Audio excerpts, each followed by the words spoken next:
জুলাই ঘোষণাপত্র নিয়ে রাজনৈতিক দলগুলোর সঙ্গে বৈঠক করেছেন অন্তর্বর্তী সরকারের প্রধান উপদেষ্টা ডক্টর মোহাম্মদ ইউনূস। বিকেল 4টা থেকে সন্ধ্যা 7টা পর্যন্ত রাজধানীর ফরেন সার্ভিস একাডেমিতে এই সর্বদলীয় বৈঠক অনুষ্ঠিত হয়। বৈঠকের শুরুতে প্রধান উপদেষ্টা অধ্যাপক মোহাম্মদ ইউনূস বলেন, 5 আগস্টের পুরো অনুভূতিটাই ছিল একতার অনুভূতি। একতাতেই অন্তর্বর্তী সরকারের জন্ম, একতাই এই সরকারের শক্তি। ঐক্যের মাঝে সরকারের জন্ম হয়েছে। তিনি বলেন, সবার সাথে আলোচনার ভিত্তিতেই জুলাই ঘোষণাপত্র না দেয়া গেলে উদ্দেশ্য ব্যাহত হবে। বৈঠকে বিএনপি, জামায়াতে ইসলামী, গণ অধিকার পরিষদ ও ইসলামী আন্দোলন বাংলাদেশের প্রতিনিধি দল অংশ নেন। এই বৈঠকের ভেতর দিয়ে ঐক্যমত্যের ভিত্তিতে একটি দলিল প্রণীত হবে।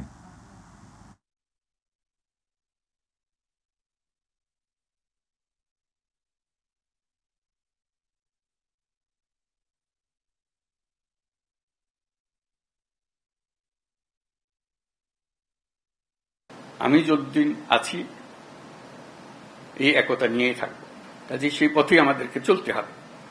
আমাদেরকে সেই সাহসটা আপনারা দেন যখন আমি আপনাদের সঙ্গে একত্রে বসি। আজকে খুবই সাহসী মনে হচ্ছে আপনাদেরকে দেখে, 5ই আগস্টের কথা স্মরণ করে যে আমরা একতাবদ্ধভাবে আছি এবং কিভাবে সেই একতাকে মানুষের সামনে প্রকাশ করব, এই 5ই আগস্টকে রিক্রিয়েট করব, সেটি এখন আলাপের বিষয়বস্তু হবে। জুলাই গণ অভ্যুত্থানের পক্ষে রাজনৈতিক শক্তি, ছাত্র জনতা সবার মধ্যে আরও বেশি আলোচনার ভিত্তিতে ঘোষণাপত্র প্রণয়ন করার প্রতি সর্বদলীয় বৈঠকে সবাই গুরুত্ব দিয়েছেন বলে জানিয়েছেন অন্তর্বর্তী সরকারের আইন উপদেষ্টা অধ্যাপক ডক্টর আসিফ নজরুল।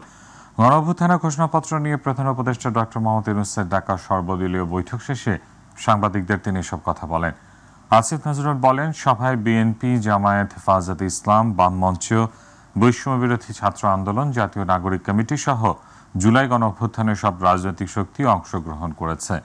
এদিকে বৈঠক শেষে 5.5 মাস পর জুলাই ঘোষণাপত্র নিয়ে প্রশ্ন তোলেন বিএনপির স্থায়ী কমিটির সদস্য সালাউদ্দিন আহমেদ। জামায়াত সহ অন্যান্য দলগুলোও জানায় প্রতিক্রিয়া।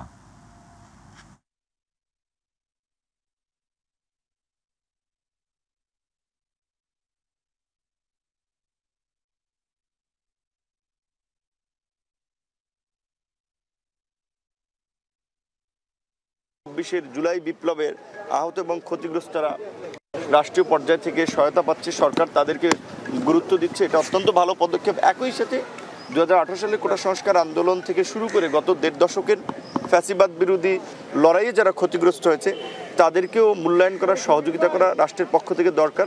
ছোট হোক বড় হোক, এই বিন্দু বিন্দু প্রত্যেকটা অবদানকে যেন এই ঘোষণাপত্র স্বীকার করে। বিএনপির সিনিয়র যুগ্ম মহাসচিব রুহুল কবির রিজভী বলেছেন, অবিলম্বে রাজনৈতিক শক্তির হাতে ক্ষমতা হস্তান্তরের ব্যবস্থা করতে হবে অন্তর্বর্তী সরকারকে। বাড্ডায় আমরা বিএনপি পরিবার আয়োজিত জুলাই আগস্ট আন্দোলনে আহত ও নিহতদের স্বজনদের সাথে মতবিনিময় ও আর্থিক সহায়তা প্রদান অনুষ্ঠানে তিনি কথা বলেন।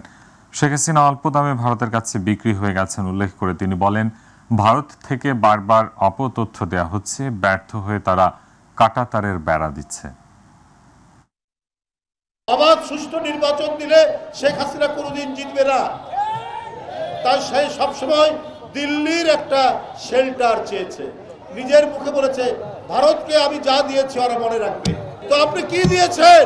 তাতে কি আপনি আমাদের স্বাধীনতা বিক্রি করেছেন না সার্বভৌমত্ব বিক্রি করেছেন? এইটা আপনি বলেননি। উনি নিজের মুখেই বলেছিলেন হাসিনা যে একমাত্র আমাকে ছাড়া আবার আওয়ামী লীগের সবাইকে কেনা যায়। কিন্তু আপনি যে খুব অল্প দামেই ভারতের কাছে সবার আগে বিক্রি হয়ে গেছে, এইটা দেশবাসী একটু টের পেয়েছে, কিন্তু এখন সম্পূর্ণরূপে টের পেয়েছে।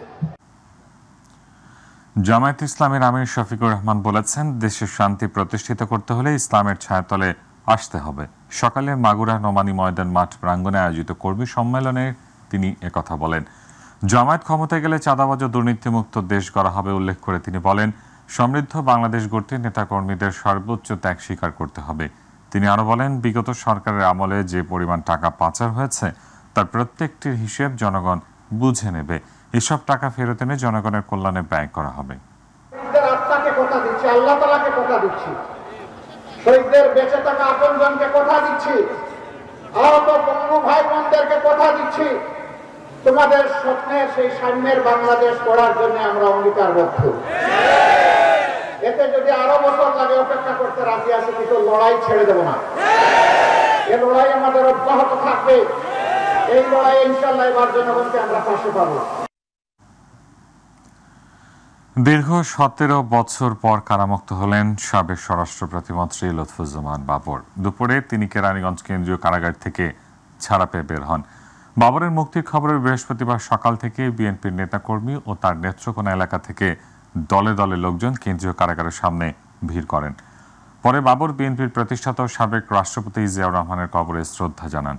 জাহিদ আহমেদ বাবু রিপোর্ট। দীর্ঘ 17 বছর পর কারামুক্ত হয়েছেন সাবেক স্বরাষ্ট্র প্রতিমন্ত্রী লুৎফুজ্জামান বাবর।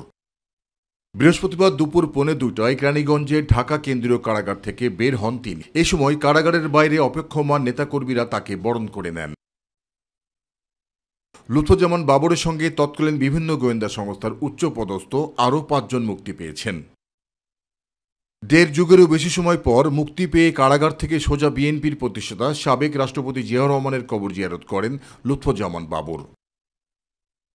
এ সময় তার সঙ্গে থাকা বিএনপি স্থায়ী কমিটির সদস্য নজরুল ইসলাম খান বলেন, মিথ্যা মামলায় জেল খেটেছেন বাবর, তার মতো আর কারো যেন এমন পরিণতি না হয়। অন্যায়ভাবে কারারুদ্ধ হয়েছেন, জেল কেটেছেন, জীবন দিয়েছেন, নানাভাবে নিপীড়িত হয়েছেন।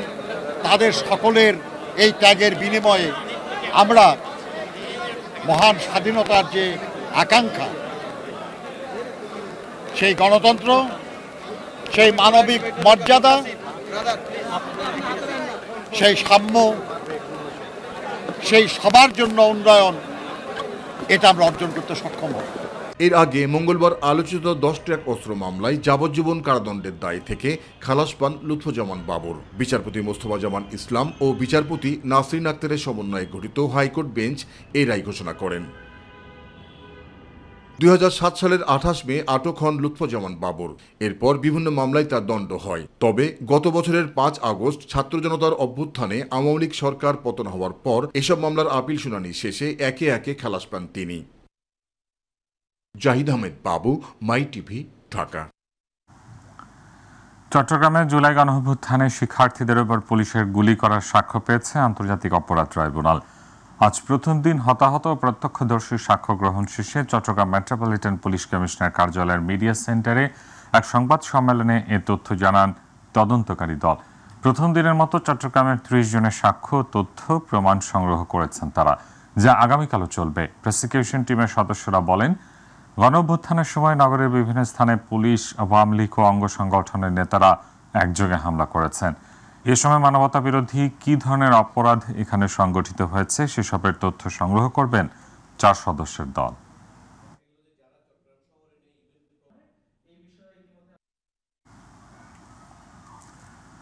মার্চ ফর ফেলানি কর্মসূচিতে যোগ দিয়ে জাতীয় নাগরিক কমিটির মুখ্য সমন্বয়ক সার্জিস আলম বলেছেন, আর যদি কোনো ভাই বা বোন কাঁটাতারে ঝুলে থাকে তাহলে কাঁটাতারকে লক্ষ্য করে মার্চ ফর ফেলানির মতো লং মার্চ করা হবে।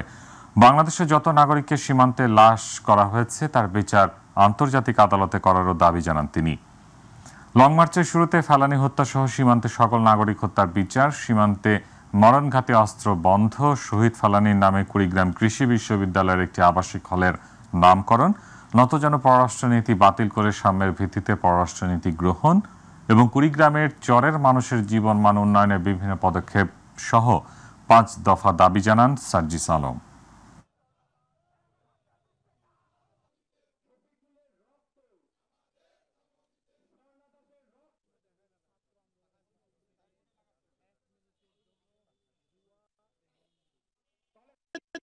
দেওয়ার জন্য নতুন করে যে অভ্যুত্থান হয়েছে, এই অভ্যুত্থানের স্ফুলিঙ্গ পুরো পৃথিবীতেই ছড়িয়ে পড়বে। আমরা আর বাংলাদেশের সীমান্তে কোন লাশ দেখতে চাই না। আমাদের বাংলাদেশের যত নাগরিককে ওই সীমান্তে লাশ করা হয়েছে তাদের বিচার আন্তর্জাতিক ট্রাইব্যুনালে করতে হবে। লক্ষ্মীপুর জেলা জামায়াতের নায়েবে আমির ডাক্তার ফয়েজ আহমেদকে নিজ বাসায় গুলি করে হত্যার ঘটনায় শেখ হাসিনা সাবেক সামরিক উপদেষ্টা তারেক আহমেদ সিদ্দিকী সহ 41 জনের বিরুদ্ধে আন্তর্জাতিক অপরাধ ট্রাইব্যুনালে অভিযোগ দায়ের করা হয়েছে। সকালে ফয়েজ আহমেদের ছেলে ডাক্তার হাসানুল বান্না চিফ প্রসিকিউটর কার্যালয়ে এই অভিযোগ দাখিল করেন। আসামিদের বিরুদ্ধে মানবতা বিরোধী অপরাধের অভিযোগ আনা হয়েছে। 2013 সালে 23 ডিসেম্বর লক্ষ্মীপুর জেলা জামায়াতের নায়েবে আমির ডাক্তার ফয়েজ আহমেদকে নিজ বাসায় গুলি করে হত্যার পর তাকে বাসার ছাদ থেকে নিচে ফেলে দেওয়া হয়। এই হত্যাকাণ্ডের মূল নায়ক নারায়ণগঞ্জের 7 খুনের মূল পরিকল্পনাকারী র্যাব কর্মকর্তা তারেক সাইদ বলে অভিযোগ করা হয়। তাকেও আসামি করা হয়েছে। প্রক্রিয়া ছিল, টার্গেটেড কিলিংগুলো সারা দেশব্যাপী তারা করত। তারই অংশ হিসাবে আমার পিতা একজন ভিকটিম হিসাবে তাকে হত্যা করা হয়েছে, যার বিরুদ্ধে আসলে কোনো একটি অভিযোগও কোনো থানায় কোথাও ছিল না। তালার ছাদ থেকে ফেলে দিয়ে হত্যা করা হয়েছিল ডাক্তার ফয়েজ আহমেদ, যিনি একজন মানবিক চিকিৎসক ছিলেন এবং তৎকালীন জেলা জামাত ইসলামী নায়েবে আমির ছিলেন। তার হত্যাকাণ্ডের সুষ্ঠু বিচারের আশায়, আমরা ন্যায় বিচার প্রাপ্তির আশায় আন্তর্জাতিক অপরাধ ট্রাইব্যুনালে আমরা অভিযোগ দাখিল করেছি। বাংলাদেশের প্রথম হিউম্যান মেটানিউমো ভাইরাসে আক্রান্ত নারী সঞ্জিদা আক্তার মারা গেছেন। বুধবার সন্ধ্যা 6টার দিকে মহাখালী সংক্রমণ ব্যাধি হাসপাতালে চিকিৎসাধীন অবস্থায় মারা যান তিনি। হাসপাতালের চিকিৎসক জানান, সঞ্জিদা আক্তার শুধু HMP ভাইরাসের কারণে মারা যাননি, তার আরও অনেক শারীরিক জটিলতা ছিল, স্থূলতা ছিল, কিডনি সমস্যা ছিল। গত রোববার বাংলাদেশের প্রথম HMP ভাইরাস শনাক্তের কথা জানান স্বাস্থ্য অধিদপ্তরের সংক্রামক ব্যাধি নিয়ন্ত্রণ শাখার line director doctor Halimur Rahman. একটি কনফাইন্ড স্পেসে যদি বেশি মানুষ থাকে, অথবা মনে করেন শপিং মল যেখানে অনেক মানুষ থাকবে, সেখানে সবাই তো সুস্থ নাও হতে পারে, 2-1 অসুস্থতা থাকার কারণে ভাইরাসটি ছড়াতে পারে। আরেকটি ব্যাপারে স্পষ্ট উল্লেখ করছি, সেটা হচ্ছে হাত ধোয়া। বারে বারে হাত ধোয়াটা খুবই জরুরি। এই ভাইরাসের ক্ষেত্রে মাস্ক পরা, বারে বারে হাত ধোয়া, এই দুটো কাজ যদি করা যায়, এটা সংক্রমণের বিস্তার রোধ করবে।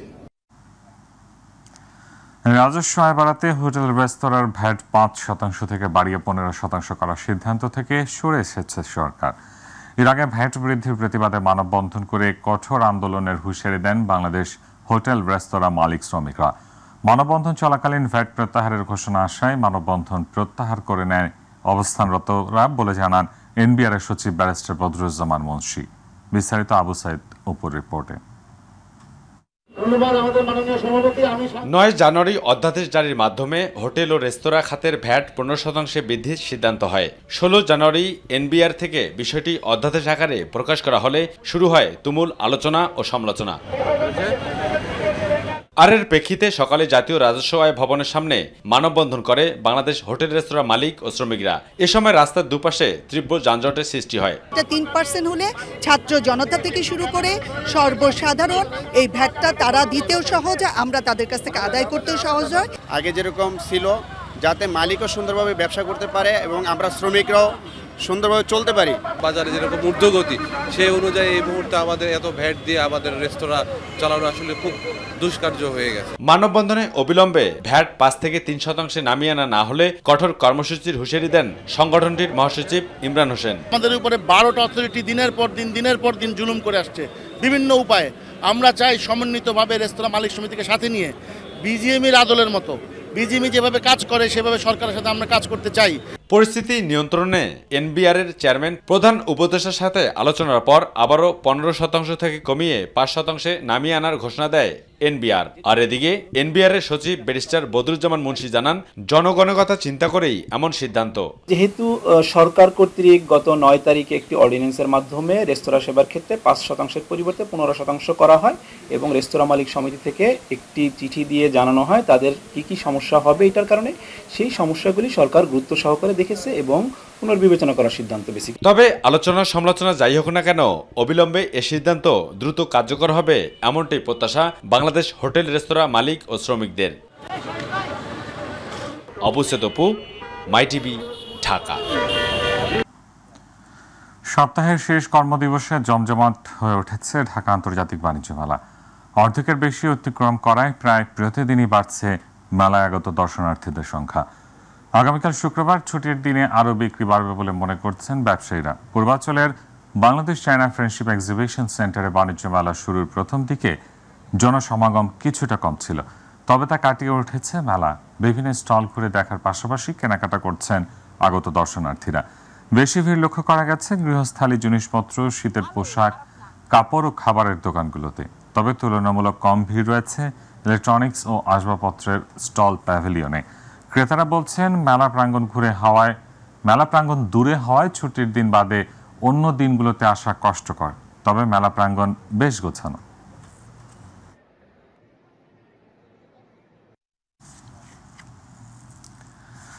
ঢাকা আন্তর্জাতিক বাণিজ্য মেলার সবশেষ খবর জানাচ্ছেন শাহজালাল। ধন্যবাদ। আপনি যেমনটি বলছিলেন, আপনি জানেন যে রাজনৈতিক ও অর্থনৈতিক সংকট থেকে উত্তোলনের চেষ্টার মধ্যে শুরু হয়েছিল ঢাকা আন্তর্জাতিক বাণিজ্য মেলার ৩৯তম আসর। আজ মেলার ১৬তম দিন।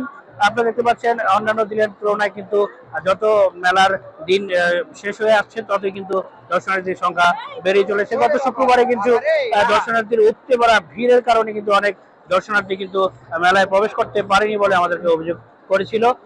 আমরা মেলা কর্তৃপক্ষের সাথে কথা বলেছি। মেলা কর্তৃপক্ষ কিন্তু আগামীকাল যেহেতু অনলাইনে টিকিট কাটতে হয় সেহেতু কিন্তু তারা মেলার আশেপাশে কিন্তু ফ্রি ওয়াইফাই এর ব্যবস্থা করেছে। এবং আমরা নারায়ণগঞ্জের সিনিয়র পুলিশ সুপার মেহেদি ইসলামের সাথে কথা বলেছি। তিনি কিন্তু বলেছে যেহেতু আগামীকাল সরকারি ছুটির দিন এবং বিগত দিনেও ছুটির দিনগুলোতে মেলার প্রচুর পরিমাণ দর্শনার্থী ভিড় হয়েছে, তারা আগামীকাল স্পেশাল নিরাপত্তার ব্যবস্থা করেছে। তো এই ছিল আমার কাছে বাণিজ্য মেলা থেকে সর্বশেষ। এবারে মাইটিভি বিশেষ।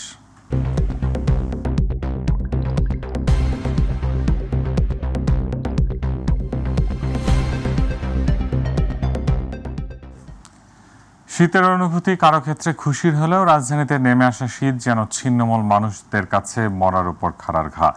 কনকনে ঠান্ডা বাতাসে নগর জীবনে নেমে আসা সেই শীতের স্থবিরতার মাঝেও শীত নিবারণে ব্যস্ত নগরীর ছিন্নমূল মানুষ, যাদের কাছে শীতের এক একটি রাত যেন এক একটি দুঃস্বপ্ন। নগরীর ছিন্নমূল মানুষের শীতের রাতের সেই গল্পই তুলে ধরছেন আমাদের বিশেষ প্রতিনিধি জাহিদ আহমেদ বাবু। শীতের রাতে সবাই যখন শীত নিবারণে লেপ কম্বলে ওম খোঁজেন, তখন ছিন্নমূল মানুষের জীবনটা চলে খোলা আকাশের নিচে, রাস্তার পাশে। কারো প্লাস্টিকের বস্তা, আবার কারো পুরনো কাপড় দিয়ে ঠান্ডা থেকে নিস্তার পাওয়ার চেষ্টা। কনকনে ঠান্ডার অনুভূতি থেকে বাঁচতে কেউ আবার খোলা আকাশের নিচে ব্যস্ত থাকেন আগুনের তাপ নিতে। তো আমাদের শীতের আগুন জ্বালাই থাকা লাগে এবং শীতের রক্ষা করা লাগে আগুন দেই। আগে সরকার কাছে আগেও কিছু পাইছি না, নতুন সরকার আছে, আমরা আশা করছি কিছু দিবে। কারো ক্ষেত্রে শীত অনুভূতির খুশি হলেও নগরীর ছিন্নমূল মানুষের কাছে শীতের এক একটি রাত যেন থরথরে কম্পিত বক্ষের এক আর্তনাদের রাত। যাদের শহরে মাথা গোঁজার ঠাঁই তো দূরের কথা, প্রয়োজনীয় শীত বস্ত্রের অভাবে তাদের বেঁচে থাকতে হচ্ছে শীতের সঙ্গে লড়াই করে। আপনার মতো আমরা ইনকাম নাই, 500-600 টাকা ভাই, 2 বেলা 3 বেলা খানি জায়গা 200 টাকা বাসা ভাড়া করতে দিব। ঠান্ডা তো লাগবে, ঠান্ডা লাগবে, কিছু করার নাই, কিছু করার নাই। গরিবের ঠান্ডাও নাই, গরমও নাই, সব সমান। খবরে যাওয়া এখানে সমানই আমরা অধিকার। আর তাই শীতের কষ্ট লাঘবে সরকারের পাশাপাশি সমাজের উচ্চবিত্তদের এগিয়ে আসার দাবি জানান তারা। এই শীতের রাত আমরা খুব কষ্ট থাকি। ঠান্ডা লাগে দাদু, ঠান্ডা ঠান্ডার মাঝে আমরা কোনো ইয়ে করতাম পারি না, ঘুরতাম পারি না, ঘুমাইতাম পারি না। শীতে কাফি, বাতাস যখন নাই আমরা এইভাবে কাটি। রাজধানীর খোলা আকাশের নিচে যাত্রী ছাউনি কিংবা দেওয়ালের পাশ ঘেঁষে শীতের রাত কাটানো এসব ছিন্নমূল মানুষের পাশে অনেকেই আবার এগিয়ে আসে মানবতার ফেরিওয়ালা হয়ে। অনেকের আছে, অনেক অ্যাবিলিটি আছে, তাদের উচিত এগিয়ে আসে ওনাদের পাশে। তীব্র শীতের রাতে সামান্যই বেঁচে থাকবার নামে আত্মার তীব্র আর্তনাদের আরেক নাম যেন ছিন্নমূল মানুষের মাঝে অভিশপ্ত এই শীতের রাত। আর তাই রাজধানীতে শীতের এই চিত্র বলে দেয় নগরীর এসব ছিন্নমূল মানুষ আজ কতটা মানবতার জীবন পার করছে। তারা বলছেন বিগত 16 বছরেও তাদের ভাগ্যের পরিবর্তন ঘটেনি ঠিকই, কিন্তু নতুন বাংলাদেশে এসে নিশ্চয়ই মিলবে তাদের কাঙ্ক্ষিত মানবিক প্রত্যাশা। জাহিদ আহমেদ বাবু, মাই টিভি, ঢাকা।